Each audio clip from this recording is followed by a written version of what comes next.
In the glittering yet shadowy world of royal intrigue and Hollywood glamour, Meghan Markle, 43, had long been a figure of controversy and resilience. But behind the public facade of empowerment and advocacy, a darker storm was brewing in her private life. It started subtly, with tense arguments in their Montecito mansion, where Prince Harry, 40, struggled with the ghosts of his past paranoia from Diana's death, resentment toward the firm, and the relentless pressure of their exiled existence. Harry loved Meghan fiercely, but love twisted into possession as financial strains from failed deals and tabloid attacks mounted. "You're mine, Meg," he'd whisper during fights, his grip tightening on her arm. At first, Meghan dismissed it as stress, but the violence escalated one fateful night after a heated dispute over Archewell's failing donations. Harry, fueled by alcohol and rage, shoved her against the wall, his hand striking her cheek. "You think you can leave me, like everyone else?" he snarled. Meghan crumpled to the floor, her vision blurring from the impact, but she didn't cry out. Fear silenced her. The bruise bloomed purple on her skin, hidden under makeup for days. Meghan confided in no one at first, isolating herself in their vast home, while Harry apologized profusely the next morning, flowers in hand. "It was a mistake, love. The pressure. I'll get help." But promises faded, and the abuse continued. A slap during an argument about Netflix canceling her show, a push that sent her tumbling downstairs after she mentioned reconnecting with old friends. Each incident chipped away at her spirit, her once vibrant eyes dulling with terror. Meghan, the woman who stood up to the monarchy, now cowered in her own home, documenting bruises in a hidden journal. "He's changing," she wrote. Or maybe he was always this way, hidden under the charm. The children, Archie and Lilibet, were shielded, sent to playdates or with nannies during outbursts, but Meghan feared for them too. One evening, after Harry grabbed her throat in a fit over a leaked story, she gasped for air, stars exploding in her vision. "Stop, please," she begged. He released her, collapsing in tears. But the damage was done. Her neck bore red marks, her mind fractured. The turning point came during a family vacation in a secluded Hawaiian villa, meant to rekindle their romance.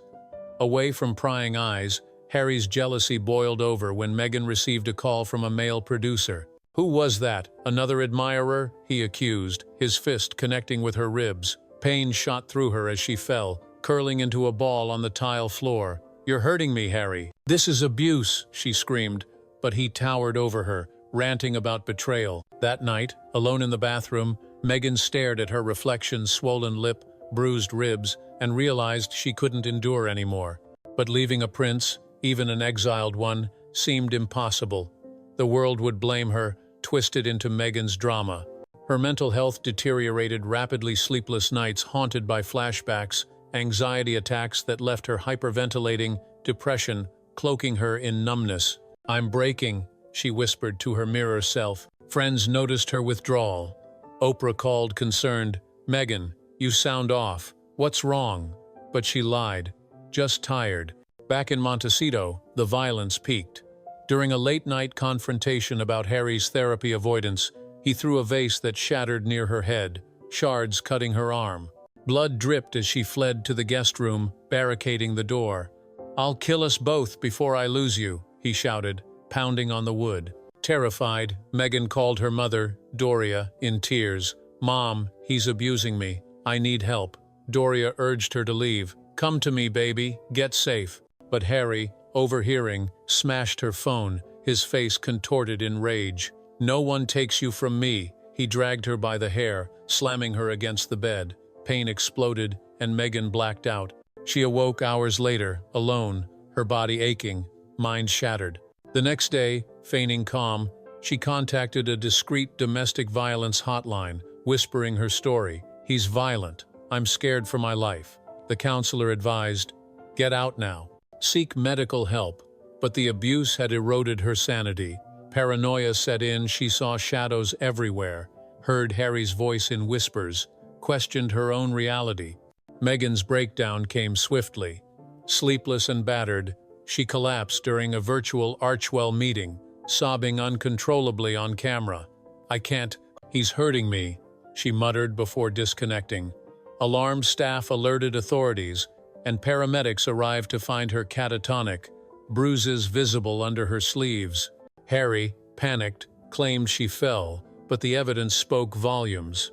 Meghan was rushed to a private mental hospital in Los Angeles, diagnosed with severe PTSD, anxiety disorder, and depression stemming from domestic abuse.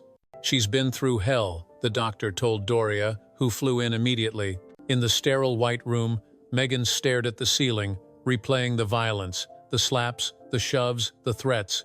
Therapy sessions unearthed the trauma, how Harry's unresolved issues manifested in control and rage, how she, the strong Duchess, became a victim. "I thought love would heal him," she confided to her therapist. "But it destroyed me." News leaked inevitably. Meghan hospitalized for mental health crisis amid marriage rumors.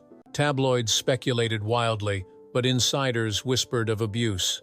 Harry, devastated and remorseful, checked into rehab for anger, management, and alcohol issues. "I never meant to hurt her," he told William over a tearful call from London. William, shocked, flew to California. "Brother, what have you done?" The royal family distanced publicly, but supported privately. Charles sent flowers, Kate offered calls. Meghan's stay in the hospital lasted weeks, a sanctuary where she rebuilt her shattered self. Group therapy revealed she wasn't alone. Stories of abuse echoed her own. "You're a survivor," a fellow patient said. Slowly, art therapy and meditation mended her, drawing her pain, journaling her strength. Doria visited daily, holding her hand. "You're free now, baby." Upon discharge, Meghan filed for divorce quietly, seeking full custody with supervised visits for Harry. "I won't let violence define me," she declared in a statement, turning her ordeal into advocacy for abuse survivors. Harry, in treatment, issued an apology. "I failed her," seeking help to change.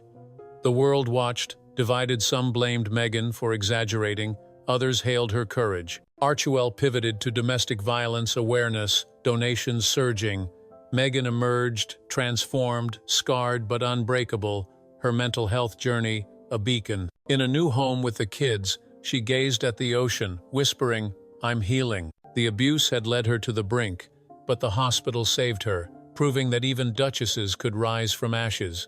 Harry, reformed through therapy, respected her space, their love a tragic memory. Meghan's story inspired millions, a testament to surviving violence and reclaiming life.